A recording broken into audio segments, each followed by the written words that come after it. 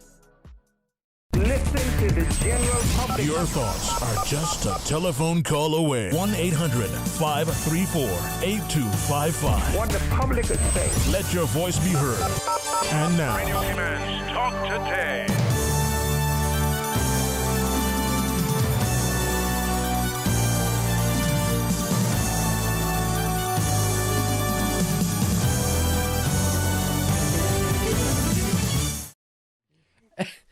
Welcome back to Talk Today. I'm Raymond Singh, filling in for Mr. Sterling Dwayne Ebanks, and pleased to have in studio two comedians, Mr. Denison Tibbetts and Mr. John Douglas.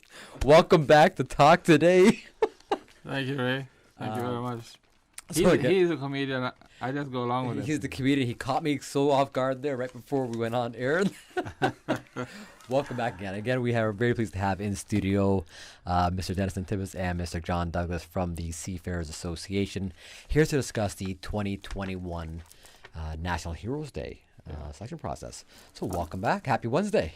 Thanks. Happy Hump Day. Thanks. It is Happy Wednesday. Happy Hump Day. That's the hump day of the week. Yeah.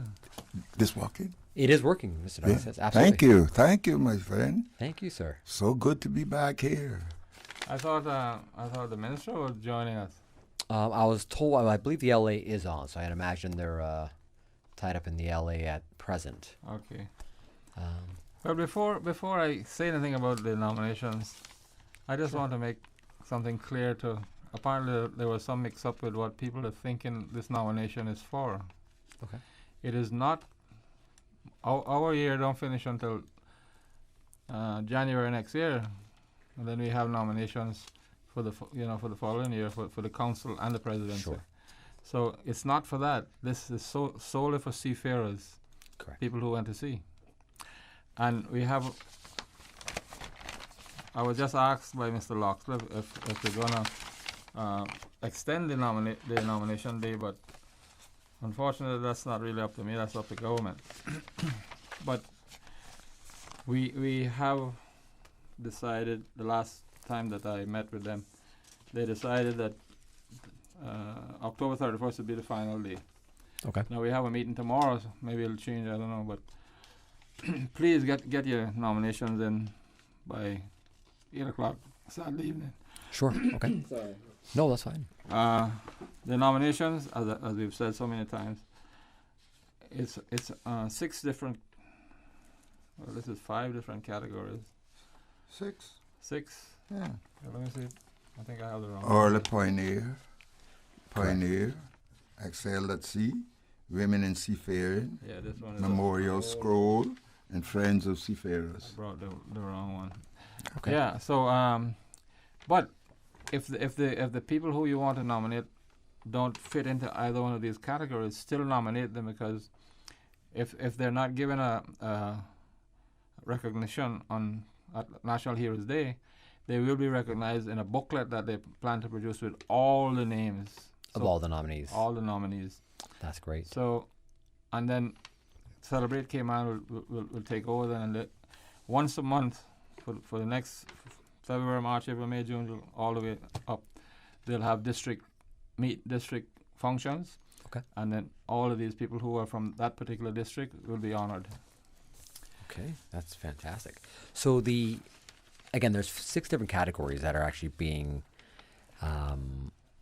cultivated here as part of the National Heroes Day. There's the Early Pioneer, the Pioneer, Excelled at Sea, Women in Seafaring, the Memorial Scroll, and Friends of Seafarers. If I could elaborate a little bit on that. Please do. The Early Pioneer, that category, an individual, alive or deceased, who made an exceptional contribution prior to the 1940s in the areas of shipbuilding, boat building, shipping administration, turtling, or seafaring. pioneer, an individual, alive or deceased, who made an exceptional contribution from the 1940s to the 1980s in the area of shipbuilding, boat building, ship administration, turtling or seafaring. Excelled at sea, an individual, alive or deceased, who during their seafaring career advanced in rank to the highest level of their profession, or performed a lifetime, at least 40 years of service regardless of the final rank. And women in seafaring, I'd like to big up my deceased mom, because my dad was a sea captain, so she sailed with him 6 months out of the year from the time he was third mate until he retired as a captain. Oh, wow. So she spent a lot of time on the ship. Favorite time. Woman in seafaring, a woman, alive or deceased, who bravely went to sea or made exceptional contributions to our island seafaring heritage. The memorial scroll with a deceased person who made the ultimate sacrifice and lost their life as a result of going to sea or serving as a seafarer. And friends of seafarers is the final one. An individual, alive or deceased, or a company that was instrumental in facilitating and supporting Caymanian seafarers or providing assistance to Caymanians while they were at sea. So those are the 6 categories. But there are a lot of seamen who don't really fit into this, but you still need to nominate them. No, of course. They'll be included in the booklet. Absolutely. So just to walk through a few of these, and just to make sure for our listeners, they have a full grasp of what is being offered here. For like the Friends of Seafarers, these are friends not only based here in Cayman, but it could be based internationally that may have assisted the seafaring heritage. What types of assistance would that include for the International Friends of Seafarers? Well, like I always like to refer to when my dad was sailing, he would have to leave Cayman Brac, come down here, and he would have to probably stay at a boarding house. So it's people like those people who ran the boarding houses to accommodate them while they were in transit here before they went to New York to get their letter of employment. Okay. And people like that. And we had Mrs. Solomon. She was from the Brac. She was the caretaker for all of the men in New York. She lived in Brooklyn, and every time we went to the office was at Lexington Avenue in Manhattan, and every time we went there to get our letter to give to the captain, whichever ship we were going to, we always stayed at Miss Solomon's. People call her. Well, her right name was Elethea Solomon, but everybody call her Miss Lily. Okay. Right.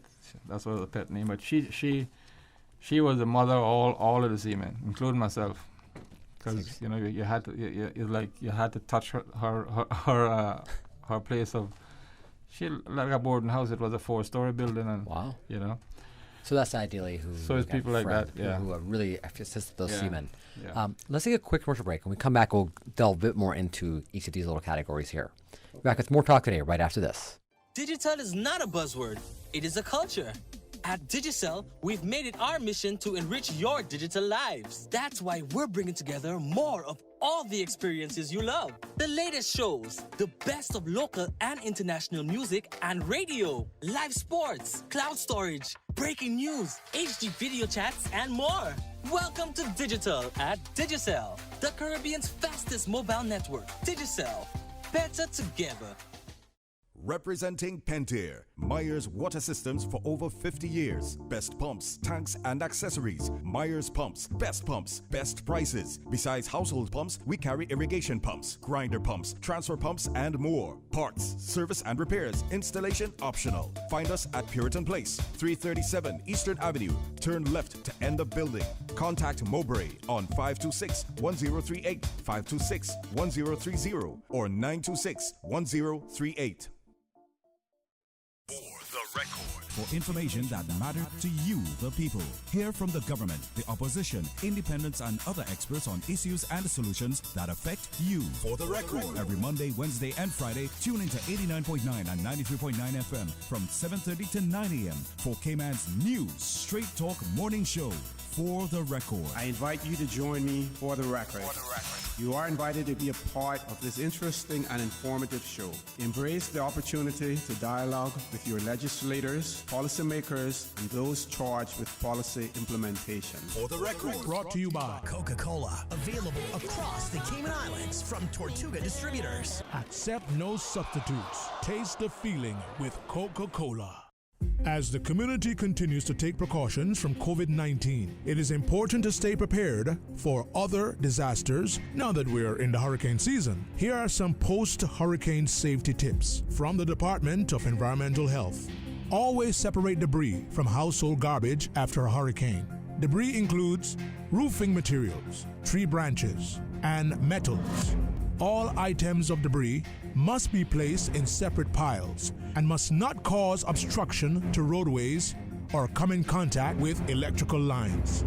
For full guidance on post-hurricane safety tips, visit www.deh.gov.ky. Do you remember when 2020 was great? I don't think it was 2020 vision, not the year. right. Make 2020 great again with Optical Outlook, the new West Bay store now open. With their designer frames and sunglasses, eye health has never looked so good. Call 746-2020 and book your eye exam today at Caymanian Village and now at Jake Scott Plaza in West Bay, offering premier eye care in Cayman for over 30 years. Come see the difference with Optical Outlook. Talk today.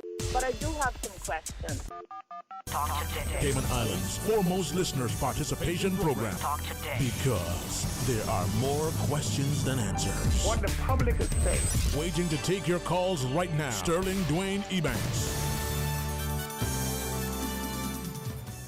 And welcome back to Talk Today. In case you're just tuning in, I'm Raymond Singh, filling in for Mr. Sterling Dwayne Ebanks, and very pleased to have in studio now joining us the Honorable Minister of Health, Environment, Culture, and Housing, Mr. Dwayne Seymour. Good afternoon and welcome to Talk Today. Good afternoon. It's a pleasure to be here. It is. We know you have a very busy day, so we do appreciate you taking the time out to come and talk about Heroes Day with our listeners. Yeah, definitely. So, I mean, this is a national, it's of national interest, and it's personal for me also. You know, having a father also that went to sea and a grandmother who prepared them to go to sea.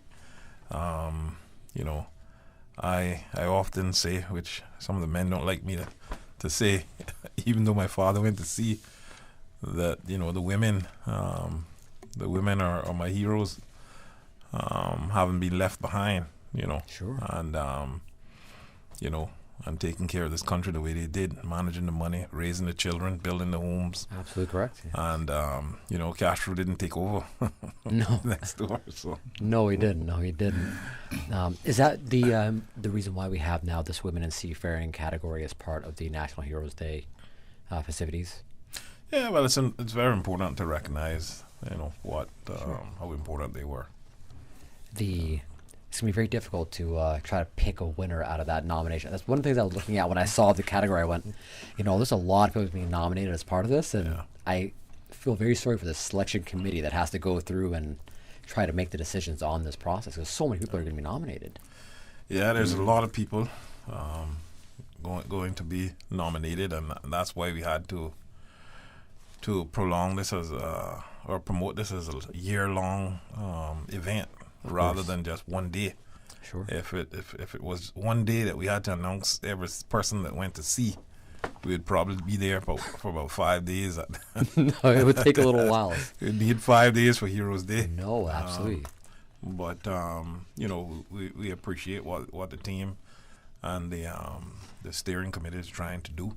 Of course. And trying to put this together. It's not easy, as you've said. We've got some reports from them. And the great thing about this is that the Seafarers committee is right there with them, you know, giving them information, and it's going to be a great day. I hope a lot of people come out, because this is very important.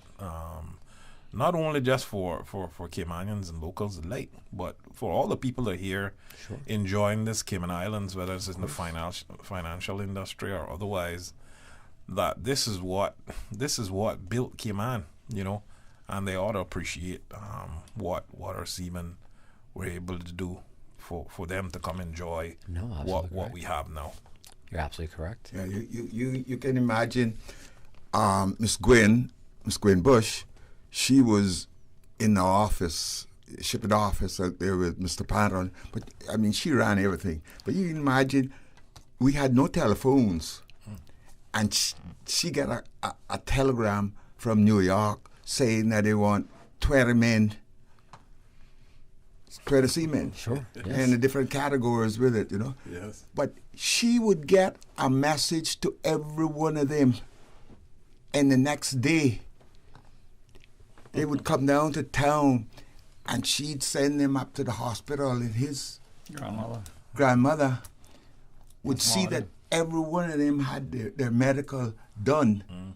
Wow. Go back to the office, and Miss Gwen would arrange for the tickets, and they would either go out that evening or the next morning on the plane, gone, New York.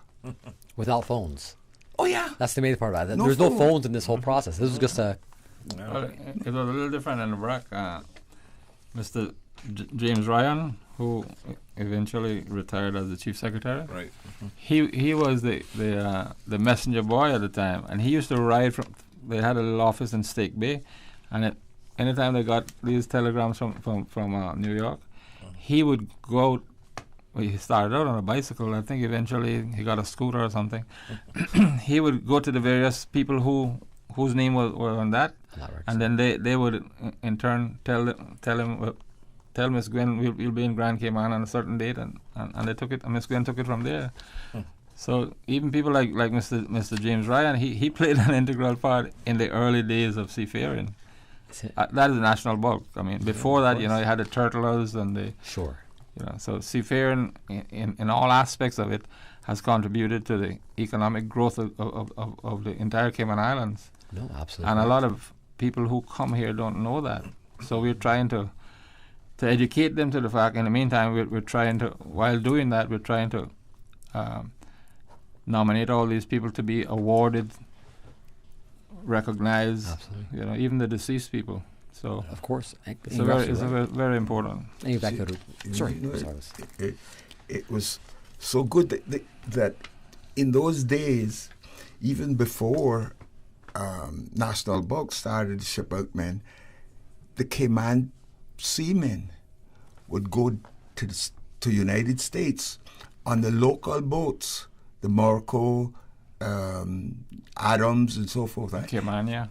And the American immigration, they knew when these people come in, the ship come in with 15, 20 men as crew. They knew there wasn't crew, but they'd go down there as crew, sign onto the boat, and then they'd look for a job.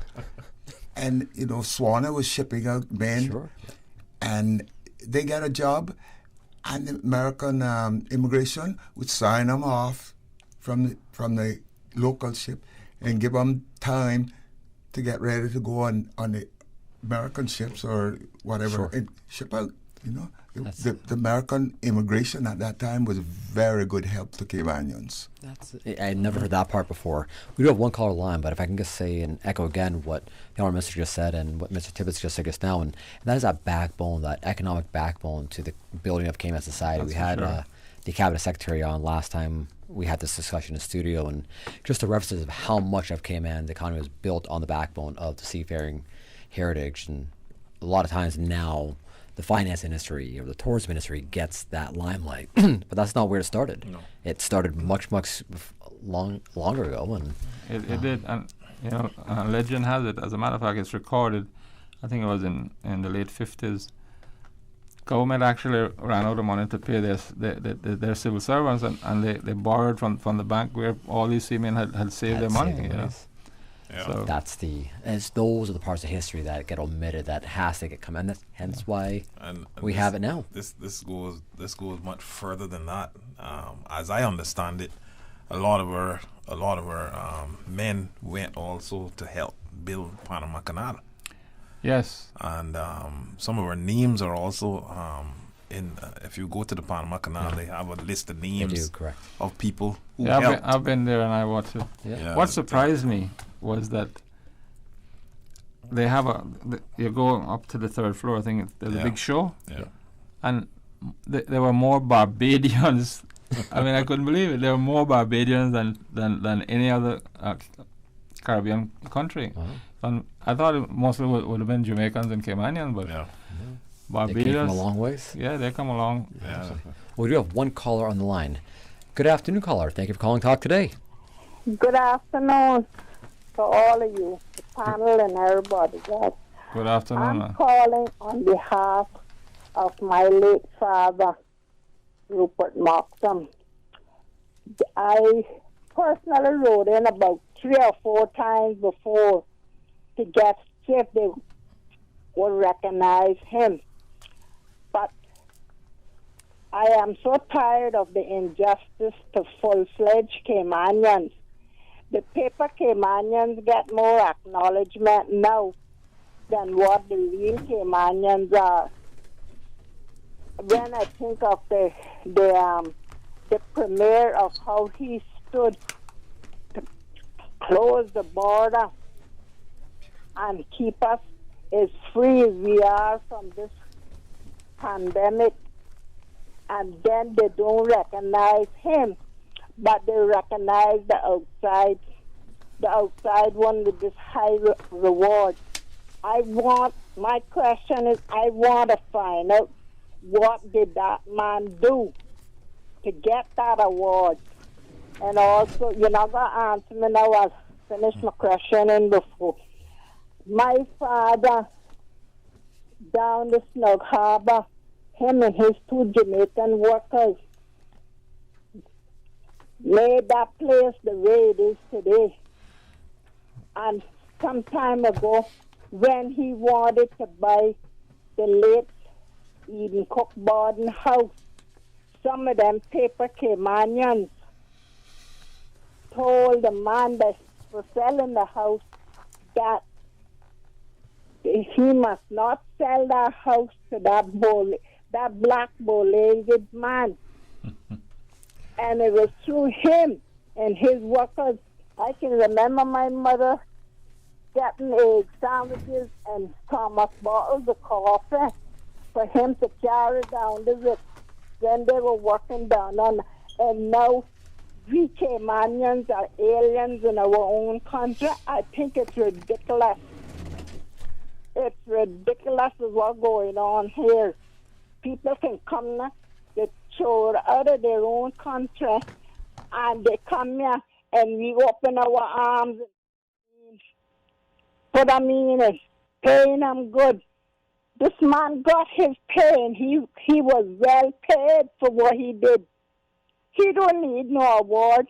And furthermore, the award that they give out should not be given to these foreigners coming here.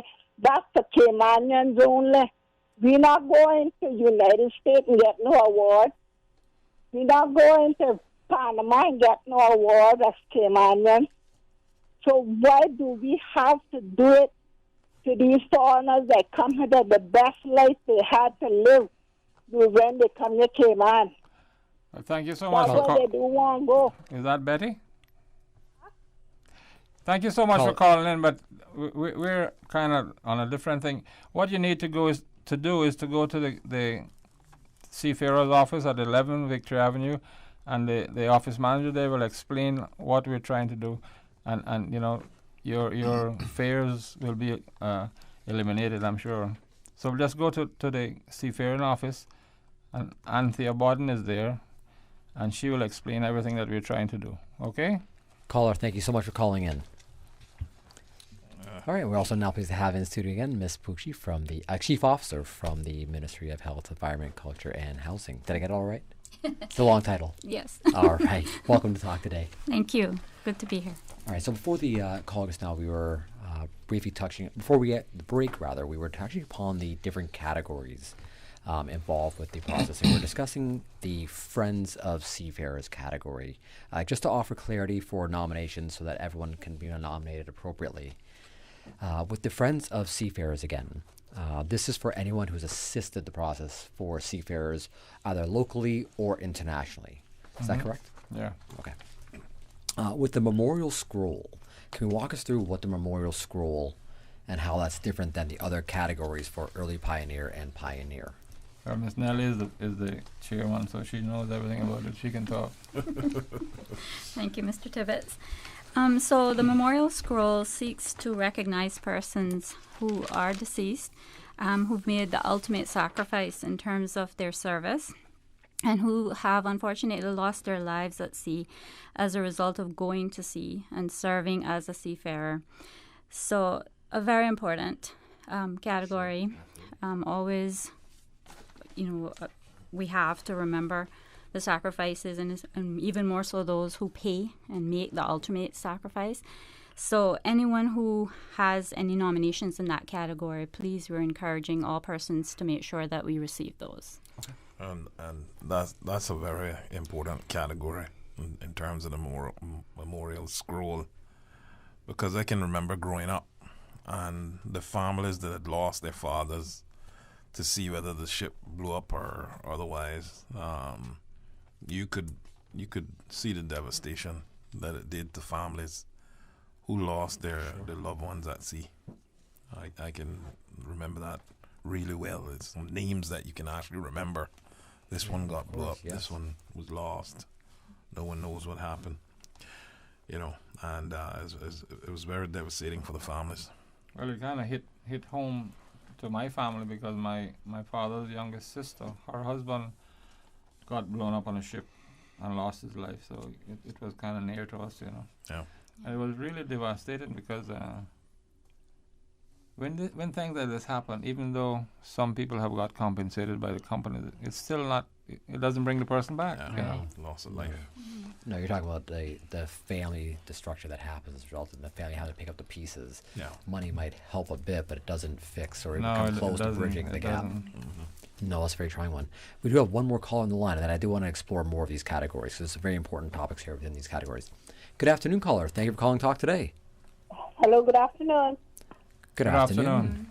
Good afternoon to you guys. A very important topic, for pioneers.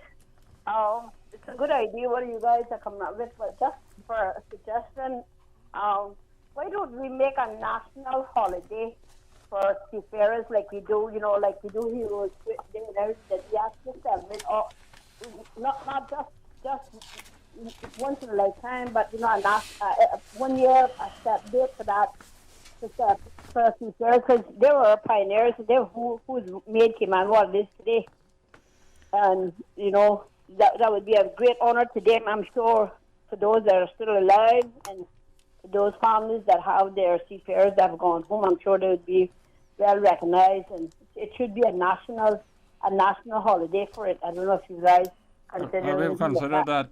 As a matter of fact, the last time I was on, another caller called in about the same thing. But we do recognize the International Year of the Seafarer. Internationally, it's recognized on June the 25th of each year. But as far as the national holiday here goes, you are the second person to have called in and spoke about it, so the rest is up to the government. And I thank the lady for the call, and it is that important for it to have its own holiday. But I think what the government was trying to do, because if we were to try and have a holiday for everything that was important, we would have one every day. It's true. That's why we have a National Heroes Day, of course, which that's a holiday in itself. We believe that captures everything that should be celebrated on that day. That is heroic. So absolutely, I really don't want to say that I'm not for recognizing another day, of course, but especially for the contribution that the seaman has done for this island. But I think that it is quite covered with a National Heroes Day being recognized in Cayman. No, Oh, absolutely. Yeah. Caller, thank you so much for calling in. Perhaps we should just recognize that you're grateful that every day is Seafarers Day. Yeah. Amen. Yeah. On that note, let's go to a quick commercial break. When we come back, we'll be meeting or discussing more about the 2021 National Heroes Day and the nomination period, which ends Saturday, October 31st. Back with more Talk Today right after this.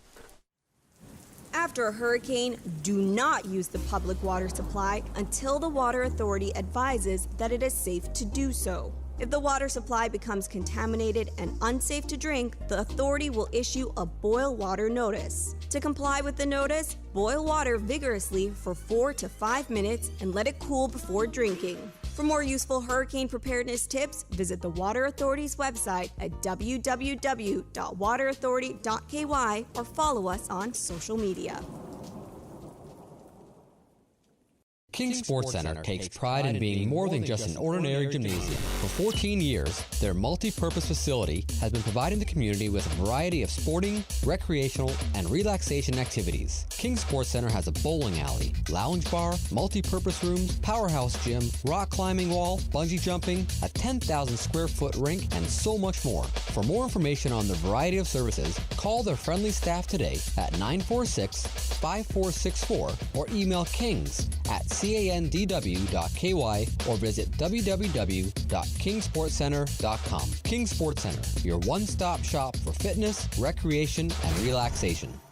Come and enjoy spooktacular fun for the whole family at Cayman Turtle Center's Halloween Family Fun Fest. Saturday the 31st of October. Explore the wildlife, ride the water slide, splash in the lagoon, and enjoy fun games and activities for the kids. The Halloween fun will take place from 10 a.m. to 4 p.m. with carnival-style food and drink specials for the whole family. Costumes are encouraged, and kids 12 and under in costume will get free admission. It's Cayman Turtle Center's Halloween Family Fun Fest. Saturday, October 31st. Don't miss it. Nominations are now open for the 2021 National Heroes Day Awards for Seafaring Heritage. Nomination forms are available from the Ministry of Health, Environment, Culture and Housing, Government Administration Building in Georgetown, Grand Cayman, the Cayman Islands Seafarers Association in Prospect, Grand Cayman, the District Administration, Government Administration Building in Cayman Brac, and online at celebratecayman.ky, the Ministry of Health.gov.ky. Deadline for submissions is Saturday, 31st October 2020. Only completed nominations received by the deadline will be considered.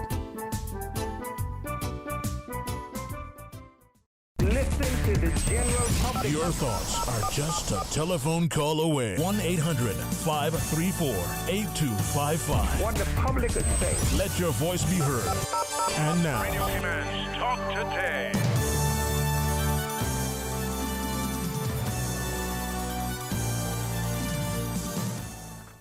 And welcome back to Talk Today. In case you're just tuning in, I'm Raymond Singh, filling in for Mr. Sterling Dwayne Ebanks, and very pleased to have in studio a team here to discuss the 2021 National Heroes Day Awards, which is celebrating our seafaring history, or seafaring heritage, my apologies.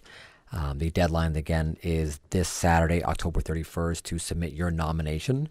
And I wouldn't mind getting back into the 6 different categories that we have here. Now, we've delved into the Friends of Seafarers, the Memorial Scroll, as part of one of the categories, and now the Women in Seafaring. The Honourable Minister, when you came into the studio, we discussed, you touched on right away the importance that women played historically in the matriarch kind of community of keeping the Cayman community together while all the men were away at sea. If you don't mind, if we can delve back into that category and why that's so important and what that category will entail for nominations. Yeah, so women in seafaring, we generally tend to think more of our men who went to sea, obviously in more numbers than our women. But the women who stayed behind played such an integral role to keeping the community together, the families, the society, and women had to wear many hats in those days. I remember my grandmother talk about it a lot. I remember my uncles speak to how they would send their money home, how she would make sure everything was covered within their families, but yet still put aside so that when he was coming home, his house, he had his aggregate there, rocks, whatever was needed to build his home. And he was like, well, how did you do that? The money was sent to, kind of keep you all going, not to have the house started and all that sort of stuff. So it was just amazing how they were able to just know the priorities, set it aside, keep it all together. And that's just so inspirational for us as women, young women today. We think, we have a lot of hardships, but yet when you look back to what they went through, you're just amazed at how they did it. And they had to be both. You had to be strong. You had to be independent. And it was just, it's just amazing. That's great. Yeah. If I could just add, please, the allotments, as we call it, those were mandatory. So the allotments. Mm-hmm. You want to elaborate a bit for listeners? Allotments, when the money that was sent home to like my mother, because I wasn't married when I went to sea, my mother got the allotment. And that was more or less all of my salary. So in a little plane that I did it on overtime pay. So and I remember the first time I went to sea, 15 months, when I came back, my mother had £400 saved for me, and I bought a new car. I mean, of course, I lived in Jamaica. We lived in Jamaica at the time, but it was all relevant. I don't think too many people know, but you remember Mr. Hugh Cox, who was married to Miss Catherine Cox. Yeah, he was the agent in Jamaica, Jason, Cox Travel Agent. Yeah. Mm-hmm. So my dad used to ship out through him. Yeah. So we didn't have too much dealing with Miss Gwen. Miss Gwen was, well, in the beginning when we lived in the Brack, that my dad would go, it was Miss Gwen. But when we moved to Jamaica, then it was Mr. Hugh Cox. So it was international. It was? Yeah, absolutely. And just to clarify on that women in seafaring, that wasn't just for the women that were here at home keeping the homes. Yeah, this is for women that also went to sea as well. Mm-hmm. And for them to be recognized as well, as Mr. Tibbetts, you had mentioned your mother. My mother. Being at sea as well. Remember, like, I think Andrew Eden, who was the chief engineer, his wife went with him for, what do you say, 15 years or something like that? Yeah, she was... Yeah, she... At sea, 15 years. A lot of times with him, yeah. Yeah. So. And other people, like my mother, and... Because the rule was that once you became an officer, whether it was third mate or third engineer, you could bring your wife. You could bring your wife onto the ships. And my mother took advantage of that because for 20 odd years she was there with my dad for 6 months out of every year. Wow. So I had a lot of people who assisted while she was away, like my uncles and my aunts, and I had a lot of people trying to help me to where I am today. If I recall the story that your mom helped one young crewman stop smoking, I believe. Yes. Or instructed him. Unfortunately, he's passed away, but he used to tell me, he said, boy, your mother caused me to stop smoking. I said, how was that? She saw me smoking and she said, if I see you smoking another cigarette, I'm going to slap it right out of your mouth. He said he never smoked again. That was it. And if I'm not mistaken, I believe Women in Seafaring is actually an international recognized day by the UN. I believe that's actually a recognized day by the United Nations, Women in Seafaring, if I'm not mistaken. Well, I tell you, even though I've been involved with seafaring for a long time, I didn't know that we had a women's league here. I think you spoke. Yes. Mm-hmm. And they invited me, and the minister spoke, and it was fantastic, unbelievable. Mm-hmm. Women, sure, absolutely. And we met women in shipping. Women in shipping. That's the legacy, correct? Yes. We met. As a matter of fact, Douglas met a lady there who was.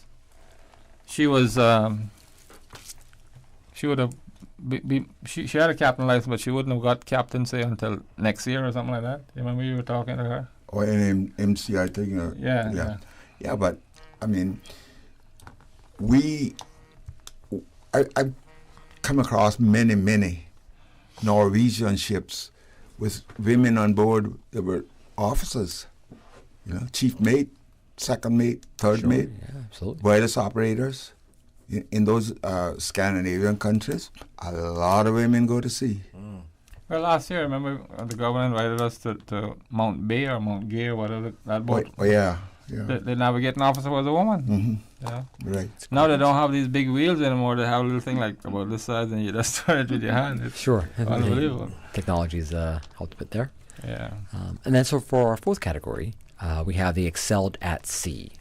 Ms. Pooch, if you don't mind elaborating a bit on the excelled at sea category. Okay, so that category looks to recognize an individual who, alive or deceased, who during their seafaring career advanced in rank to the highest level of their profession, or performed a lifetime, at least 40 years, of service regardless of final rank. 40 years is a 40 long years. time. That's a long time to be at sea. Or advance to the highest level profession. Now, Mr. Yes. Douglas, I believe you've gone quite far in your seafaring career, if I'm not mistaken. Yes, I started out as an ordinary seaman, and then I went to AB, and Quartermaster. one day I said to the chief officer, I said, I want to be like you. And he said, okay. So he gave me a list of books, and I went shore and bought them. And I started to study the books, and then he'd take me up on the bridge with him and teach me how to use the sextant, teach me how to navigate. And then finally he told me, he said, I can't do any more for you. You need to get off the ship now and go to New York and go to school. How old were you at the time? I think I was about 25 or something like that, yeah. So I got off the ship and went to New York and went to the Seamen's National Seamen's Institute, I think it was called, and sat my third mate's license, third officer's license. Sure. And I got it. And then I went back on the ship, and short after that, the office gave me a third officer's job, and they gave me a job in the wintertime on one of the biggest ore ships that they had, running up to Canada. And we had icebreakers on the St. Lawrence River to break the ice for us if we got stuck in the ice. No, of course. But that was the most miserable I have ever had in my life. And the captain told me when I went on board the ship, he looked at me and he said, "Who are you?"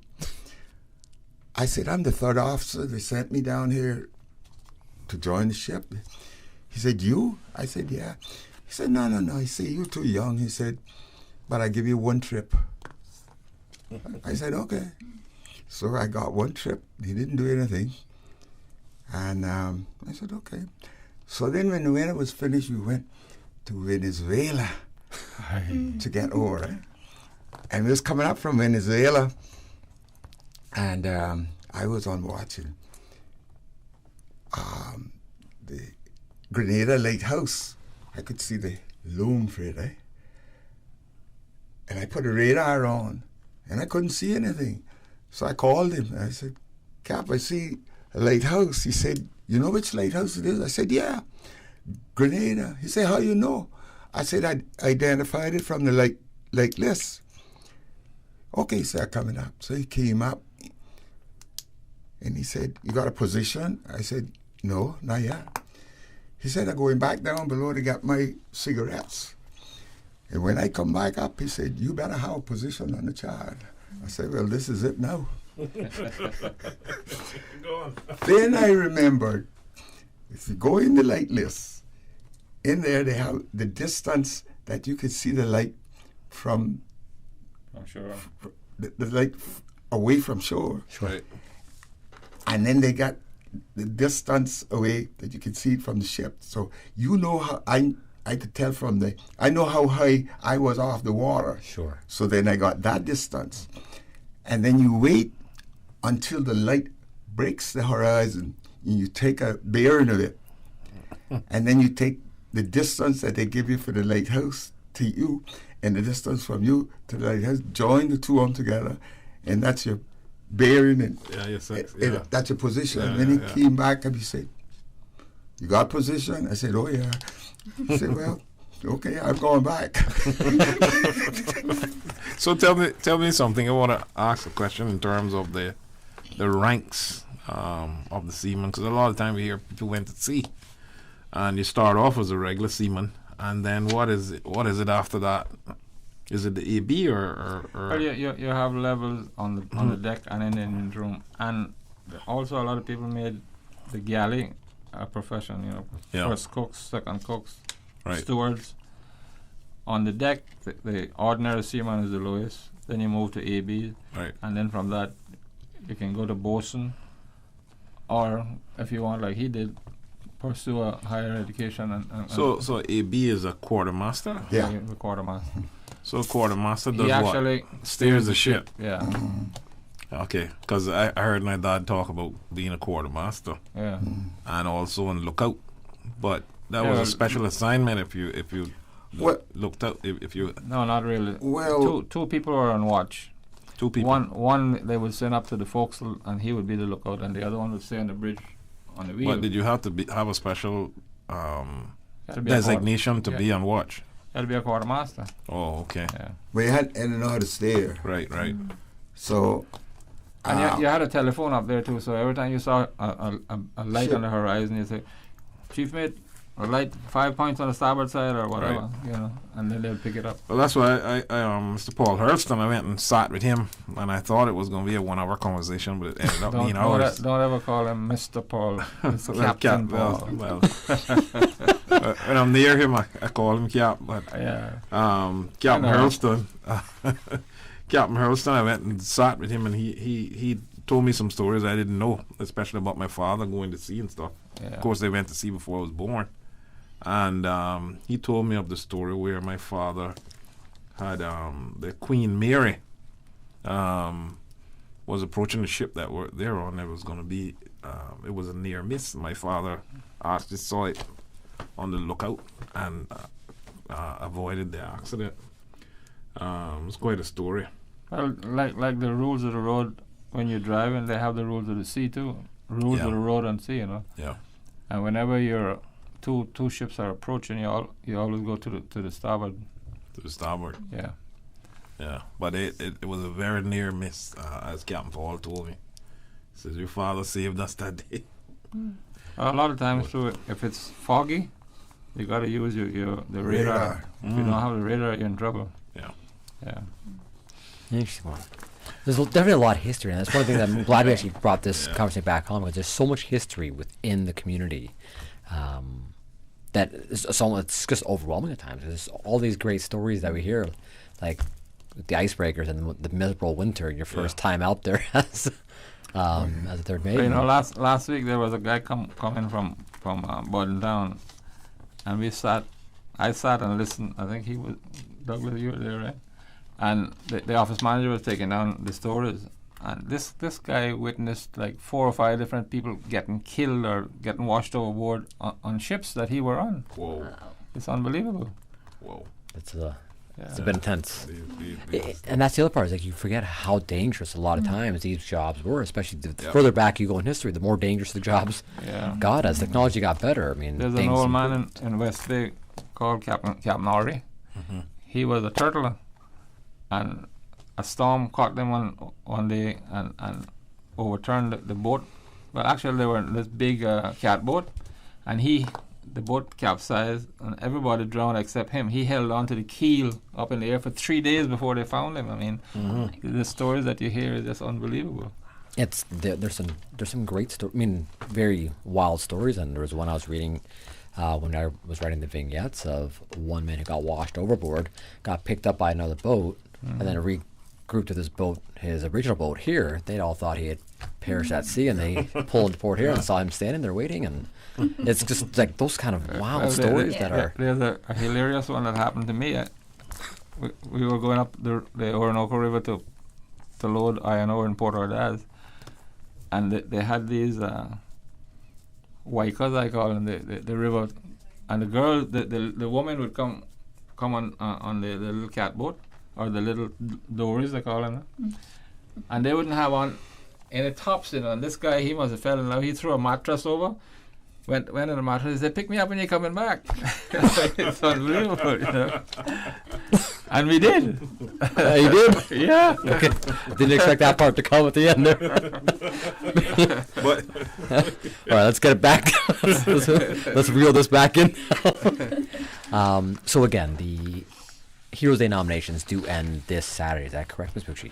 Yeah, so this Saturday, 31st of October, 2020, is the last day that the public will have to be able to submit nominations for the 2021 recognitions. Okay, and then as far as the before early into the show, we're briefly says that if anybody is nominated, even though they may not be receiving an award on Heroes Day, they will still be recognized. I believe it was through a district day that is being done. Can you walk us through what that's going to be like?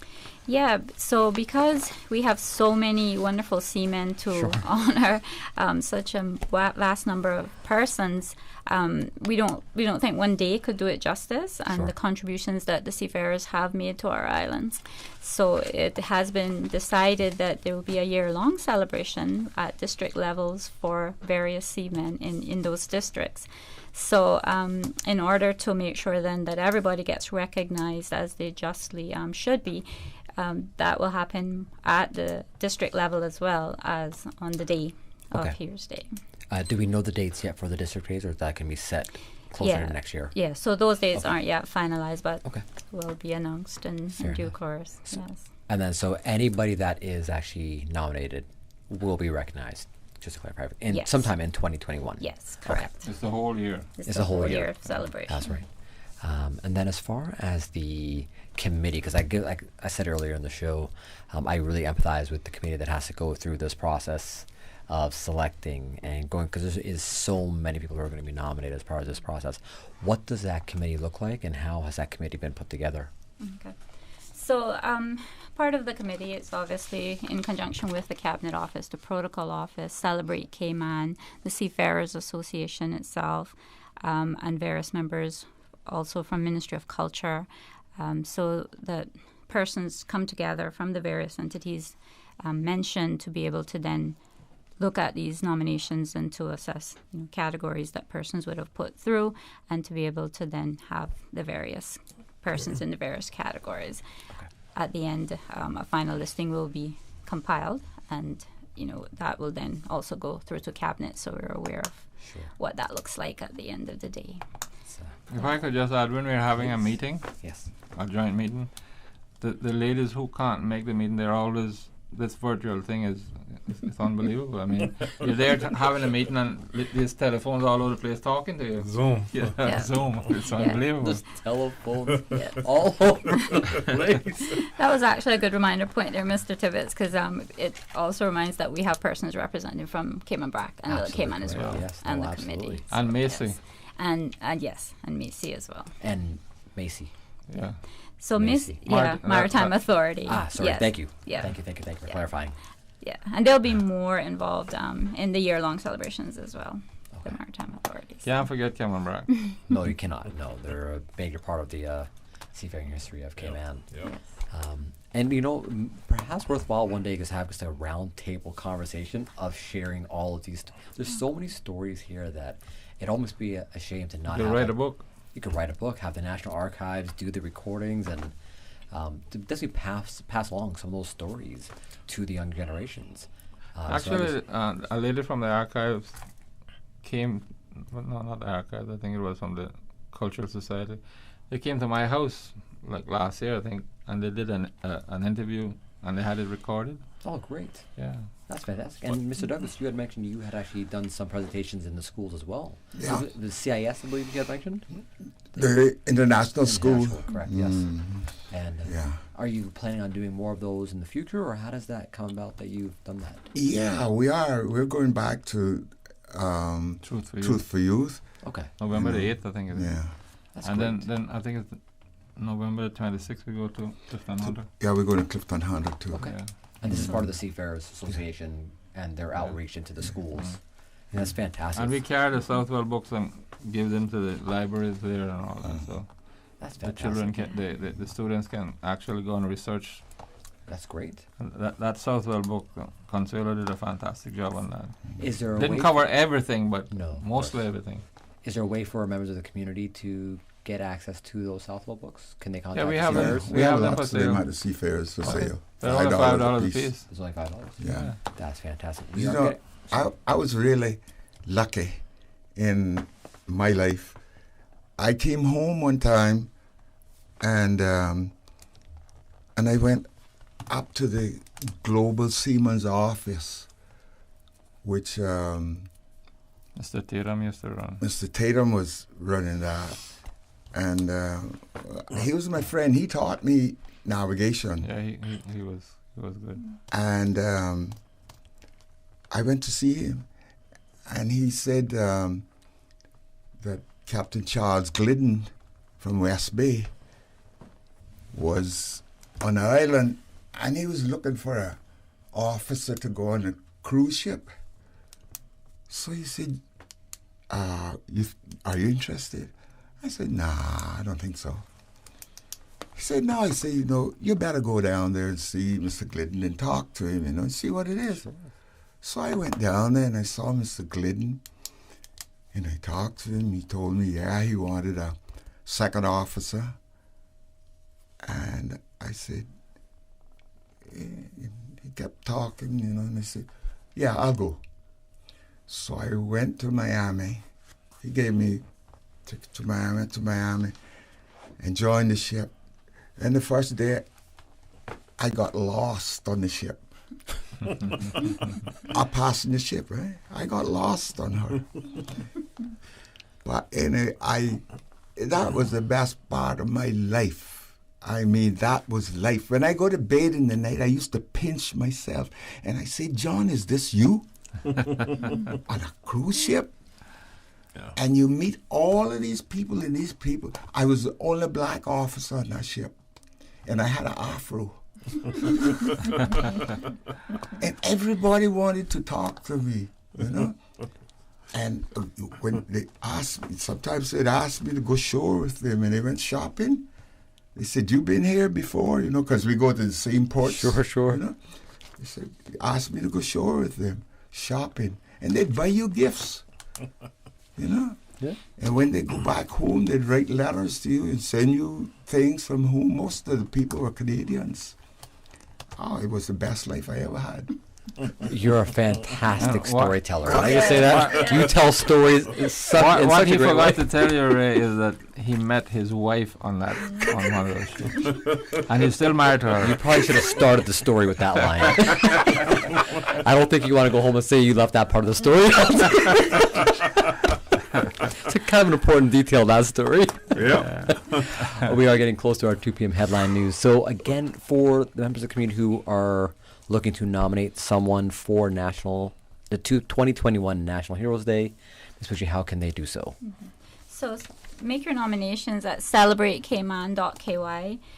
Forms are also available on ministryofhealth.gov.ky, and you can also drop off forms at the Seafarers headquarters and Prospect, at the district administration on the BRAC as well, and as at the government administration building here in Georgetown. That's fantastic. And again, Mr. Tibbetts, if anybody's looking for more information on either getting those books or information about the Seafarers themselves, how can they get in touch with you? My number is 916-3334. And the number at the office is 947-7378. That's great. And we're there Monday to Friday from 7 in the morning until 3 o'clock in the afternoon. All right. Minister Seymour, any final points before we wrap up the segment? Yeah. Growing up in the 70s,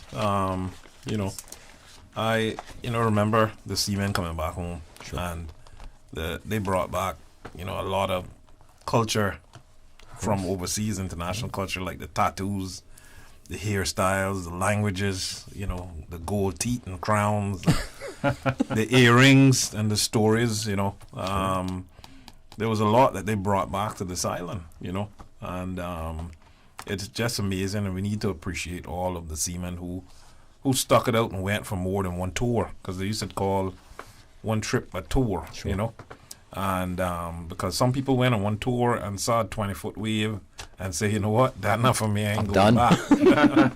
So we need to pay gratitude to them, and I thank them for what they did for these islands, and I do hope that, with this Heroes National Day coming up, that everyone can come out and appreciate and show their respects for anything that we're enjoying on this island right now. It is because of them. And we need to show our gratitude. Thank you.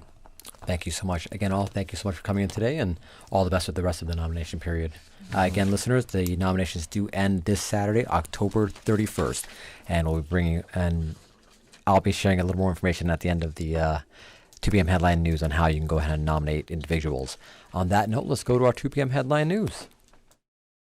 Today's biggest news. Radio Cayman. It's only 2 species that we have here on the island. Your voice, your choice. It is in the best interest of the people of these islands. Local, regional, international. This is Headlines from Radio Cayman's newsroom. Today's biggest news. The Leo's Club of Cayman Brac is holding a pediatric cancer symposium on Thursday at 7 p.m. at the Cayman Brac Beach Resort. The guest presenter will be from Faith Hospital. The club is also hosting a Dress Down Day on October 30th, urging school children in the Brac to wear gold to show their support for children with cancer. A strike is underway in Poland by women opposed to a court ruling that introduced a near-total ban on abortion in the mainly Catholic country. It's the 7th straight day of demonstrations against the decision that outlawed terminations on the grounds of severe health defects. Scuttles erupted in Parliament on Tuesday with opposition MPs carrying signs saying, quote, "This is a war," and "shame." The powerful ruling party leader said the decision could not be reversed. And South Africa's president is self-quarantining after a guest at a dinner he attended later tested positive for COVID-19. The president is not showing symptoms and will perform his duties remotely, according to his office. He's the latest world leader forced to self-quarantine because of the outbreak. U.S. President Donald Trump and U.K. Prime Minister Boris Johnson are among leaders who have contracted COVID-19. Those are your headlines. I'm Karsley Fuller. For the latest in news and information, follow Radio Cayman on social media, Facebook, Instagram, Twitter. Download the Radio Cayman app or log on to our website, radiocayman.gov.ky. Your voice, your choice, your radio. Stronger, wider, higher, lighter. The all-new Ford Ranger Raptor. Powerfully built with a 2.0 diesel Panther engine and 210 horsepower. Modern with leather interior and 8-inch touchscreen, Sync 3 technology and power features. Tough, built to handle the off-road with 4-wheel drive, terrain modes, and 10-speed automatic transmission. Coming early October to Vamped Motors, Walkers Road. To find out more and to test drive the bold new Ford Ranger Raptor, visit Vamped Motors, Walkers Road, or call 949-8288. Rotary Central Music Extravaganza tickets are moving like a hold glass of swanky on a hot Cayman Brac day. Get your tickets now from Rotary Central members, Rotary ticket sellers, eventpro.ky, Funky Tanks, A.L. Thompson's Home Depot, Mango Tree Restaurant, Seabird's Bar, Eastern Avenue, Tashara Lewis in Cayman Brac. Get your golden tickets. Get ready to be a winner. Stand your chance to win $40,000. Second prize $4,000. 6 $1,000 prizes and more. The Music Extravaganza 2020. Building bus shelters throughout the Cayman Islands, supporting over 70 Rotary community projects. Rotary Central, not-for-profit number 232. Rotary opens opportunity. We are now in the hurricane season, and to survive a hurricane, you need to be informed. If you have been informed by official sources that a hurricane is approaching the Cayman Islands, and you live in a low-lying area that is prone to flooding or near the beaches, which may be swept by high tides or storm waves, please seek a safe place and high ground. If the only way for you to get to a safe place is a road that is also likely to be flooded during a storm, please leave home early. Don't run the risk of being stranded. This has been a public service announcement from your community station, Radio Cayman.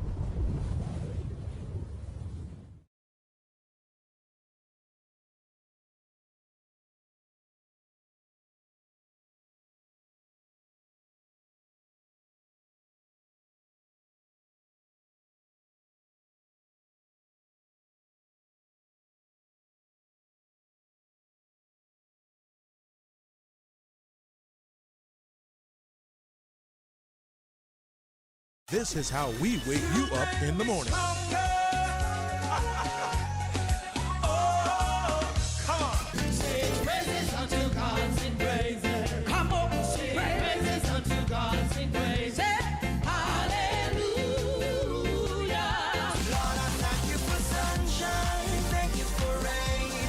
Thank you for joy, thank you for pain.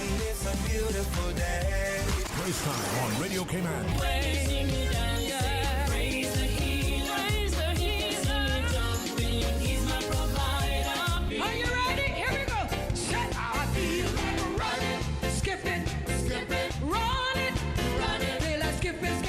Praise time. Jesus in the morning. I will. So send me, Lord, I will go. Born again. Thank God I'm born again. Weekday mornings from 6 until 6:30. Listen to the general public. Your thoughts are just a telephone call away. 1-800-534-8255. What the public is saying. Let your voice be heard. And now, Radio Cayman's Talk Today.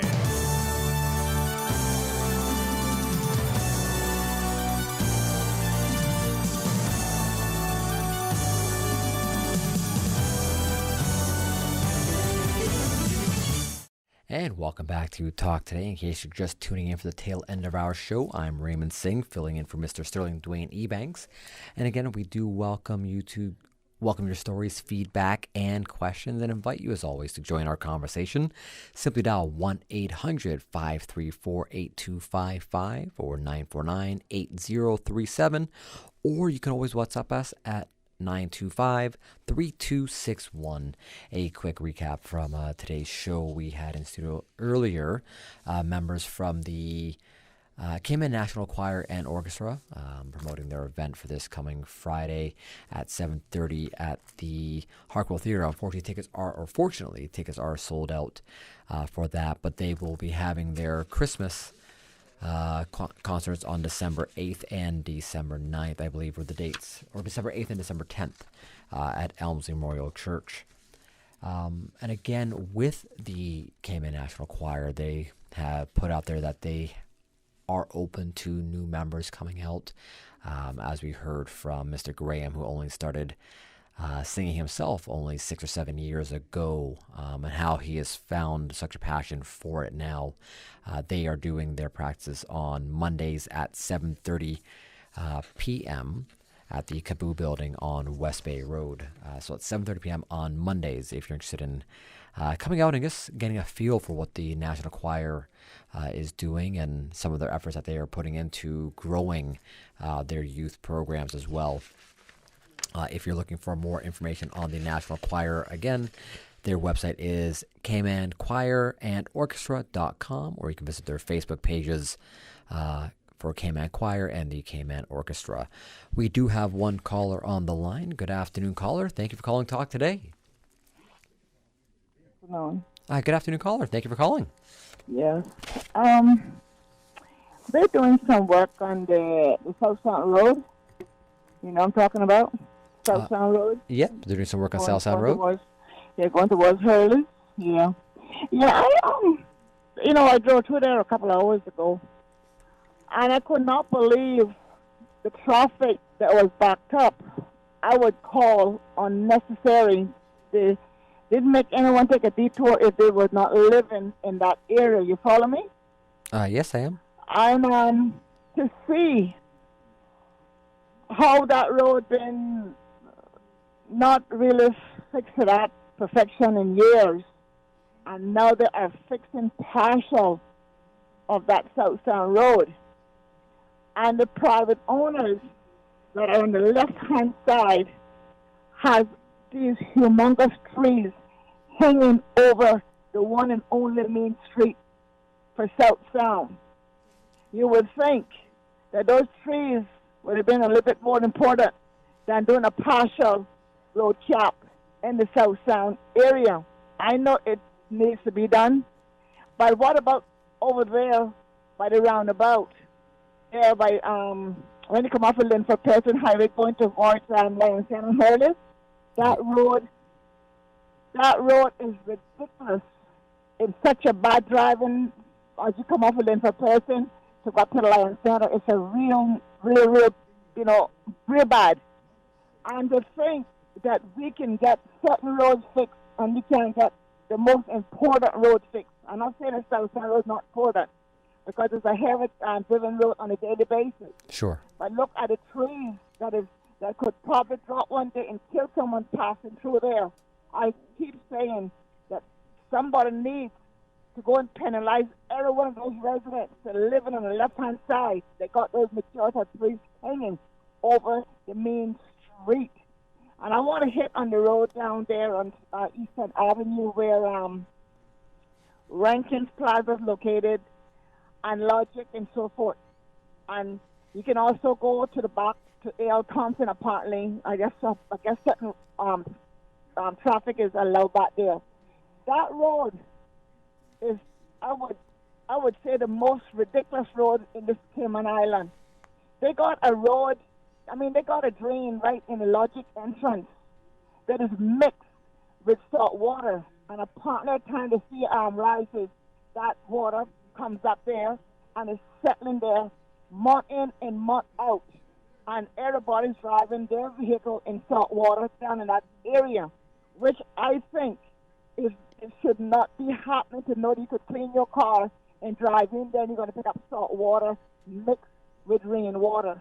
And you got a big company, a hardware company right in the back of that road that they're going to take and use to bring their trailers into that hardware parking lot to drop off their belongings, but yet they can't get together and fix that road.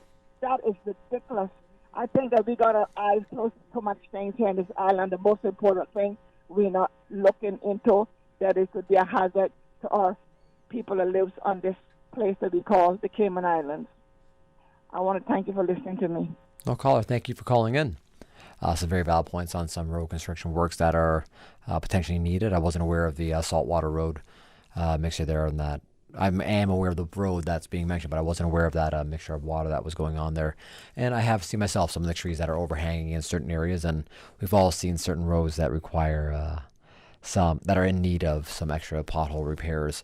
But we have seen the road works that are being done, and so I will give kudos to the NRA and the various groups that are working to keep our roads safe and expanding for our expanding traffic. On that note, let's go to a quick commercial break. When we come back, we'll be wrapping up today's show for Talk Today. We'll be back with more Talk Today right after this. Nominations for round 12 of the Proud of Them award scheme opened on the 30th day of September and were scheduled to close on October 21st. Today, I am pleased to announce the extension of the nomination period until October 31st. I implore you all to use this excellent opportunity to celebrate the remarkable accomplishments of some of the most extraordinary and talented youth within these Cayman Islands. Complete your nominations online using the new Youth Services Unit website at www.youthservices.ky. That is www.youthservices.ky. If you are not so inclined, then download a nomination form and submit the completed form by email to info.ysu@gov.ky. Help us to recognize excellence among youth in the Cayman Islands. Submit your nominations today. I thank you. A message from the Honorable Juliana O'Connor Connolly, Minister for Education, Youth, Sports, Agriculture and Lands. In order to facilitate modifications to the water distribution pump station, Water Authority Cayman would like to inform its valued customers that the public water service in Cayman Brac will be interrupted from 2 a.m. until 4 a.m. Thursday, the 29th of October. The Water Authority apologizes for any inconvenience this interruption in service may cause, and thanks you for your patience and understanding. The Water Authority will make every effort to complete these works and restore your water supply ahead of schedule. Radio Cayman, maintaining the innovation. On a daily basis, making it easy to connect with you, our listeners. Add us to WhatsApp today, 925-3261. That's 925-3261. Radio Cayman. Send a text or voice note. Can I send a request, please? You don't really have to ask us. Just send a request. This is a shout out to my ex. Radio Cayman, the voice of the Cayman Islands. Radio Cayman, maintaining the innovation. 89.9 Radio Cayman helps you to weather the storm during this hurricane season. One of the most crucial elements of hurricane preparedness is storm awareness. During the season, it is of utmost importance to pay attention to the latest local weather forecasts, as hurricanes do not suddenly form or strike. There are various methods of advanced notification. Utilizing such may be the difference between a favorable outcome and disaster. Both television and radio serve as excellent mediums with up-to-the-minute storm path information in the wake of a hurricane. Another method of tracking a hurricane may be only arm's length away. Your smartphone or tablet can be your most valuable tool before, during, and after a storm, providing countless numbers of apps with crucial hurricane information. Many apps allow you to track storms with moving radar and satellite imagery, plus offer alerts, current conditions, forecasts, advisories, and even video. This hurricane preparedness tip was brought to you by your community radio station, Radio Cayman 89.9 FM. Listen to the general public. Your thoughts are just a telephone call away. 1-800-534-8255. What the public is saying. Let your voice be heard. And now, Radio Cayman's Talk Today.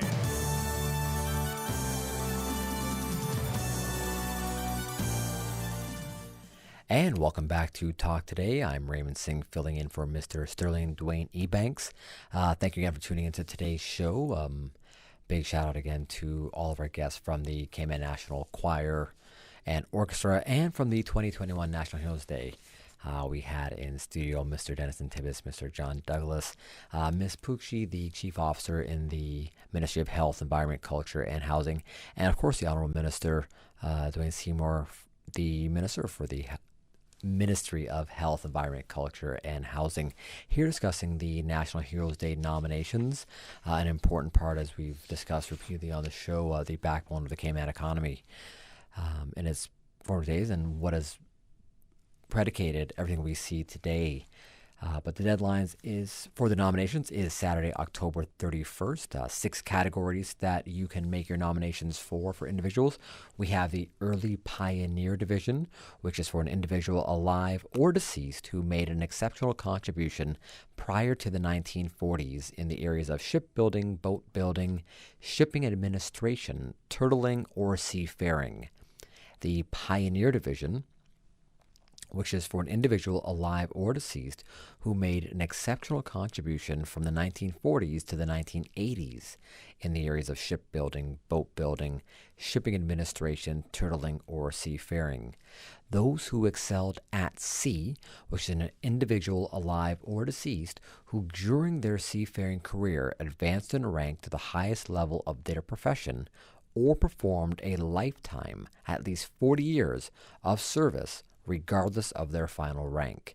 The Women in Seafaring is for a woman alive or deceased who bravely went to sea or made exceptional contributions to our island's seafaring heritage. The Memorial Scroll is for a deceased person who made the ultimate sacrifice and lost their life as a result of going to sea or serving as a seafarer. And for the Friends of Seafarers, and that's for an individual alive or deceased or a company that was instrumental in facilitating and supporting Caymanian seafarers or providing assistance to Caymanians while they were at sea. They may have been based in the Cayman Islands or internationally.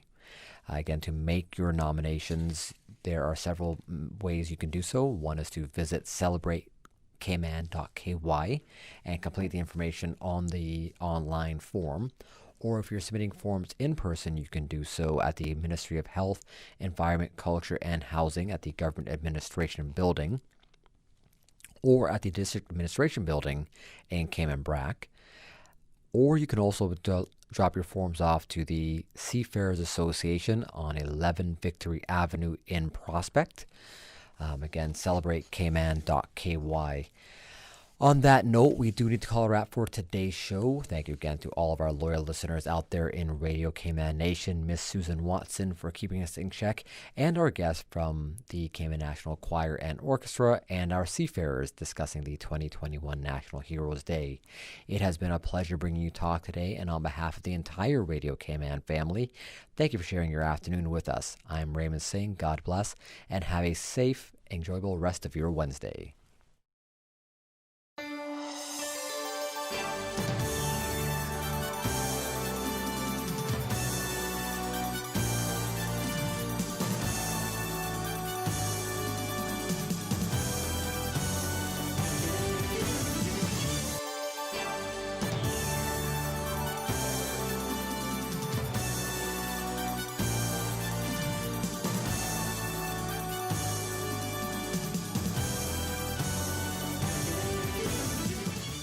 After all that talk, sit back, relax. Easy listening on the way. You're listening to Susan on the PM Show.